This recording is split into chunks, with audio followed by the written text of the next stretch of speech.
Okay, ready? Chronicles of Narnia. We're in book 5, The Voyage of the DawnTreader. See, there they are. And this is chapter 6, Adventures of Eustace. Remember, he had wandered off. Okay, chapter 6, The Adventures of Eustace. At that very moment, the others were washing hands and faces in the river and generally getting ready for dinner and a rest. The 3 best archers had gone up into the hills north of the bay and returned laden with a pair of wild goats which they were now roasting over a fire. Caspian had ordered a cask of wine ashore, strong wine of Archenland, which had to be mixed with water before you drank it, so there would be plenty for all. The work had gone well so far, and it was a merry meal. Only after the second helping of goat did Edmund say, "Where's that blighter Eustace?" Meanwhile, Eustace stared round the unknown valley. It was so narrow and deep, and the precipices which surrounded it so sheer, that it was like a huge pit or trench. The floor was grassy, though strewn with rocks, and here and there Eustace saw black burnt patches like you see on the sides of a railway embankment in a dry summer. About 15 yards away from him was a pool of clear, smooth water. There was, at first, nothing else at all in the valley, not an animal, not a bird, not an insect. The sun beat down, and grim peaks and horns of the mountains peered over the valley's edge. Eustace realized, of course, that in the fog he had come down the wrong side of the ridge, so he turned at once to see about getting back. But as soon as he had looked, he shuddered. Apparently, he had, by some amazing luck, found the only possible way down, a long green spit of land, horribly steep and narrow, with precipices on either side. There was no other possible way of getting back, but he could do it now that he saw what it was really like. His head swam at the very thought of it. He turned round again, thinking that at any rate he'd better have a good drink from the pool first. But as soon as he had turned, and before he had taken a step forward into the valley, he heard a noise behind him. It was only a small noise, but it sounded loud in that immense silence. It froze him dead still where he stood for a second. Then he slewed round his neck and looked. At the bottom of the cliff, a little on his left hand, was a low, dark hole, the entrance to a cave, perhaps. And out of this, 2 thin wisps of smoke were coming, and the loose stones just behind the dark hollow were moving. That was the sound. That was the noise that he had heard, just as if something were crawling in the dark behind them. Something was crawling. Worse still, something was coming out.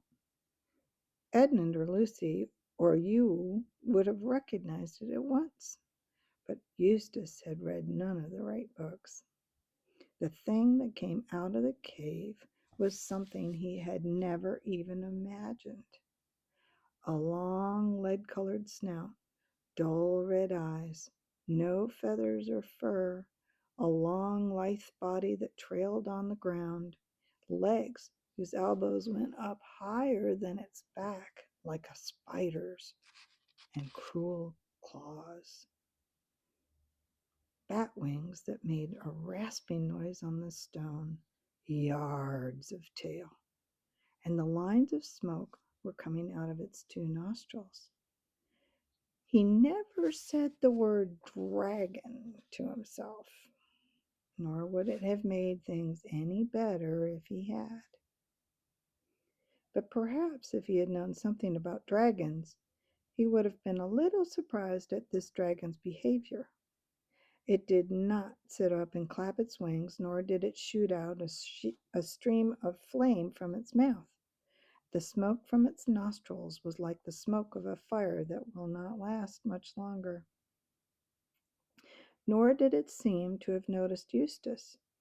It moved very slowly toward the pool, slowly and with many pauses. Even in his fear, Eustace felt that it was an old, sad creature. He wondered if he dared make a dash for the ascent, but it might look round if he made any noise. It might come more to life. Perhaps it was only shamming. Anyway, what was the use of trying to escape by climbing from a creature that could fly? It reached the pool and slid its horrible, scaly chin down over the gravel to drink. But before it had drunk, there came from it a great croaking or clanging cry, and after a few twitches and convulsions, it rolled round on its side and lay perfectly still with one claw in the air. A little dark blood gushed from its wide open mouth. The smoke from its nostrils turned black for a moment and then floated away. No more came. For a long time Eustace did not dare to move. Perhaps this was the brute's trick, the way it lured travelers in their doom. But one couldn't wait forever. He took a step nearer, then 2 steps, and halted again. The dragon remained motionless. He noticed that the red fire had gone out of its eyes. At last he came up to it. He was quite sure now that it was dead. With a shudder he touched it, and nothing happened. The relief was so great that Eustace almost laughed out loud. He began to feel as if he had fought and killed the dragon instead of merely seeing it die. He stepped over it and went to the pool for his drink, for the heat was getting unbearable. He was not surprised when he heard a peal of thunder. Almost immediately afterwards, the sun disappeared, and before he had finished his drink, big drops of rain were falling. The climate of this island was a very unpleasant one. In less than a minute, Eustace was wet to the skin and half blinded with such rain as one never sees in Europe. There was no use trying to climb out of the valley as long as this lasted. He bolted for the only shelter in sight, the dragon's cave. There he laid down and tried to get his breath. Most of us know what we should expect to find in a dragon's lair, but as I have said before, Eustace had read only the wrong books. They had a lot to say about exports and imports and governments and drains, but they were weak on dragons. That is why he was so puzzled at the surface on which he was lying. Parts of it were too prickly to be stones and too hard to be thorns, and there seemed to be a great many round, flat things, and it all clinked when he moved. There was light enough at the cave's mouth to examine it by, and of course Eustace found it to be what any of us could have told him in advance: treasure. There were crowns, those were the prickly things, coins, rings, bracelets, ingots, cups, plates, and gems. Eustace, unlike most boys, had never thought much of treasure, but he saw at once the use it would be in this new world which he had so foolishly stumbled into through the picture in Lucy's bedroom at home. "They don't have any tax here," he said, "and if you don't have to give treasure to the government, with some of this stuff I could have quite a decent time here, perhaps in Kellerman. It sounds like the least phony of these countries. I wonder how much I can carry. That bracelet now. Those things in it are probably diamonds. I'll slip that on my own wrist.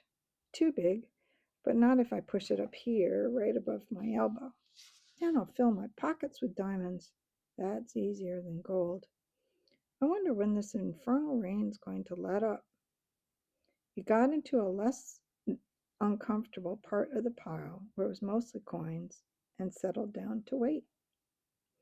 But a bad fright when once it is over, and especially a bad fright following a mountain walk, leaves one very tired. Eustace fell asleep. By the time he was sound asleep and snoring, the others had finished dinner and become seriously alarmed about him. They shouted, Eustace, Eustace, cooey, till they were hoarse, and Caspian blew his horn. He's nowhere near or he'd have heard that, said Lucy with a white face. Confound the fellow, said Edmund. What on earth did he want to slink away like that for? But we must do something, said Lucy. He may have got lost or fallen into a hole or been captured by savages. Or killed by wild beasts, said Trunnion. And good riddance if he has, I say, muttered Rince. Master Rince, said Reepicheep, you have never spoke a word that becomes you less. The creature is no friend of mine, but he is of the Queen's blood, and while he is one of our fellowship, it concerns our honor to find him and to avenge him if he's dead. Of course we've got to find him, if we can, said Caspian wearily. That's the nuisance of it. It means a search party and endless trouble. Bother, Eustace. Meanwhile, Eustace slept and slept and slept. What woke him was a pain in his arm. The moon was shining in at the mouth of the cave, and the bed of treasures seemed to have grown much more comfortable. In fact, he could hardly feel it at all. He was puzzled by the pain in his left arm at first, but presently it occurred to him that the bracelet, which he had shoved up above his elbow, had become strangely tight. His arm must have swollen while he was asleep. It was his left arm. He moved his right arm in order to feel his left, but stopped before he had moved it an inch and bit his lip in terror. For just in front of him and a little on his right, where the moonlight fell clear on the floor of the cave, he saw a hideous shape moving. He knew that shape. It was a dragon's claw. It had moved as he moved his hand and became still when he stopped moving his hand. Oh, what a fool I've been, thought Eustace. Of course the brute had a mate, and it's lying beside me. For several minutes he did not dare to move a muscle. He saw two thin columns of smoke going up before his eyes, black against the moonlight, just as there had been smoke coming up from the other dragon's nose before it died. This was so alarming that he held his breath. The two columns of smoke vanished. When he could hold his breath no longer, he let it out stuffily. Instantly, two jets of smoke appeared again, but even yet he had no idea of the truth. Presently, he decided that he would edge very cautiously to his left and try to creep out of the cave. Perhaps the creature was asleep, and anyway, it was his only chance. But of course, before he edged to the left, he looked to the left. Oh, horror! There was another dragon's claw on that side, too. No one will blame Eustace if at that moment he shed tears. He was surprised at the size of his own tears as he saw them splashing onto the treasure in front of him. They also seemed strangely hot. Steam went up from in front of him. But there was no good crying. He must try to crawl out from between the two dragons. He began extending his right arm. The dragon's foreleg and claw on his right went through exactly the same motions. Then he thought he would try his left. The dragon limb on that side moved too. Two dragons, one on each side, mimicking whatever he did. His nerve broke and he simply made a bolt for it. There was such a clatter and rasping and clinking of gold and grinding of stones as he rushed out of the cave that he thought they were both following him. He daren't look back. He rushed to the pool. The twisted shape of the dead dragon lying in the moonlight would have been enough to frighten anyone, but now he hardly noticed it. His idea was to get into the water. But just as he reached the edge of the pool, two things happened. First of all, it came over to him like a thunderclap that he had been running on all fours. Why on earth had he been doing that? And secondly, as he bent towards the water, he thought for a second that yet another dragon was staring up at him out of the pool. But in an instant he realized the truth. The dragon's face in the pool was his own reflection. There was no doubt of it. It moved as he moved. It opened and shut its mouth as he opened and shut his. He had turned into a dragon while he was asleep. Sleeping on a dragon's hoard with greedy, dragonish thoughts in his heart, he had become a dragon himself. That explained everything. There had been no two dragons beside him in the cave. The claws to the right and left had been his own right and left claw. The two columns of smoke had been coming from his own nostrils. And for the pain in his left arm, or what had been his left arm, he could now see what happened by squinting with his left eye. The bracelet, which had fit very nicely on the upper arm of a boy, was far too small for the thick, stumpy foreleg of a dragon. It had sunk deeply into its scaly flesh, and there was a throbbing bulge on each side of it. He tore at the place with his dragon's teeth, but could not get it off. In spite of the pain, his first feeling was one of relief. There was nothing to be afraid of any more. He was a terror himself, and nothing in the world but a knight, and not all of those, would dare to attack him. He could get even with Caspian and Edmund now. But at the moment he thought this, he realized that he didn't want to. He wanted to be friends. He wanted to get back among humans and talk and laugh and share things. He realized that he was a monster cut off from the whole human race. An appalling loneliness came over him. He began to see that the others had not really been fiends at all. He began to wonder if he himself had been such a nice person as he always supposed. He longed for their voices. He would have been grateful for a kind word even from Reepicheep. When he thought of this, the poor dragon that had been Eustace lifted up his voice and wept. A powerful dragon crying its eyes out under the moon in a deserted valley is a sight and sound hardly to be imagined. At last he decided he would try and find his way back to the shore. He realized now that Caspian would never have sailed away and left him, and he felt sure that somehow or other he would be able to make people understand who he was. He took a long drink and then, I know this sounds shocking, but it isn't really if you think it over, he ate nearly all the dead dragon. He was halfway through it before he realized what he was doing. For, you see, though his mind was the mind of Eustace, his taste and his digestion were dragonish. And there is nothing a dragon likes so well as fresh dragon.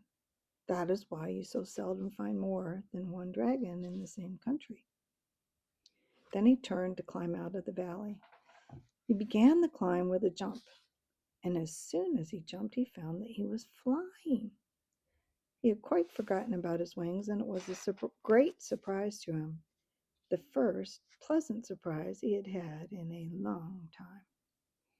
He rose higher into the air and saw innumerable mountaintops spread out before him in the moonlight. He could see the bay like a silver slab, and the DawnTreader lying at anchor, and campfires twinkling in the woods beside the beach.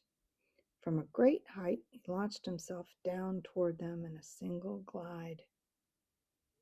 Lucy was sleeping very soundly, for she had sat up till the return of the search party in the hopes of good news about Eustace.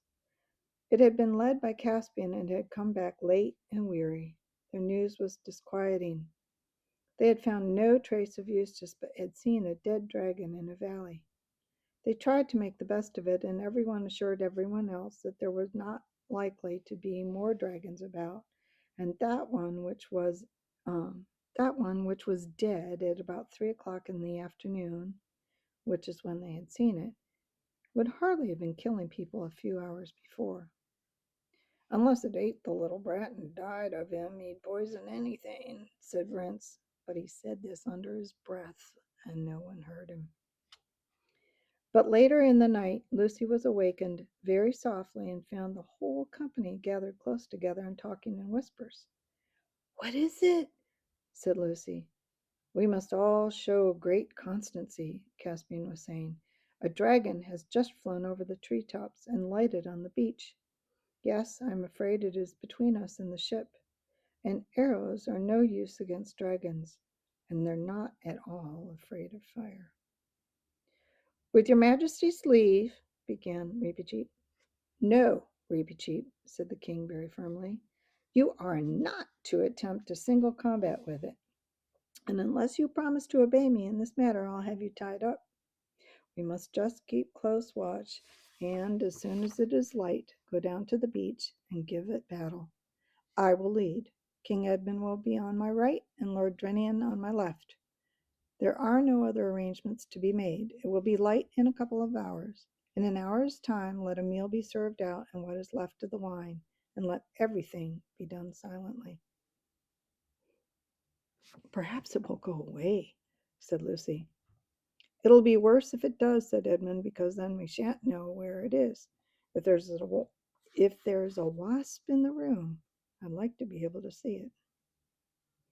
The rest of the night was dreadful, and when the meal came, though they knew they ought to eat, many found that they had very poor appetites. An endless hour seemed to pass before the darkness thinned and birds began chirping here and there, and the world got colder and wetter than it had been all night. And Caspian said, Now for it, friends. They got up with swords drawn and formed themselves into a solid mass, with Lucy in the middle and Reepicheep on her shoulder. It was nicer than the waiting about, and everyone felt fonder of everyone else than at ordinary times. A moment later they were marching. It grew lighter as they came to the edge of the wood. And there on the sand, like a giant lizard or a flexible crocodile, or a serpent with legs, huge and horrible and humpy, lay the dragon. But when it saw them, instead of rising up and blowing fire and smoke, the dragon retreated. You could almost say waddled back into the shallows of the bay. What's it wagging its head like that for? Said Edmund. And now it's nodding, said Caspian. And there's something coming from its eyes, said Drenian. Oh, can't you see? Said Lucy. It's crying. Those are tears. I shouldn't trust to that, ma'am, said Drenian. That's what crocodiles do to put you off your guard. It wagged its head when you said that, remarked Edmund, just as if it meant no. Look, there it goes again.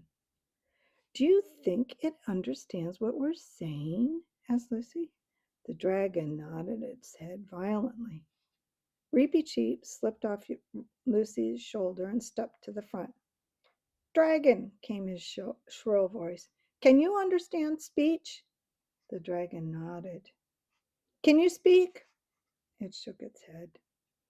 Then, said Reepicheep, it is idle to ask you your business, but if you will swear friendship with us, raise your left foreleg above your head.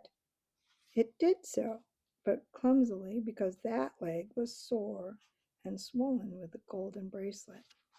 Oh, look, said Lucy, there's something wrong with its leg.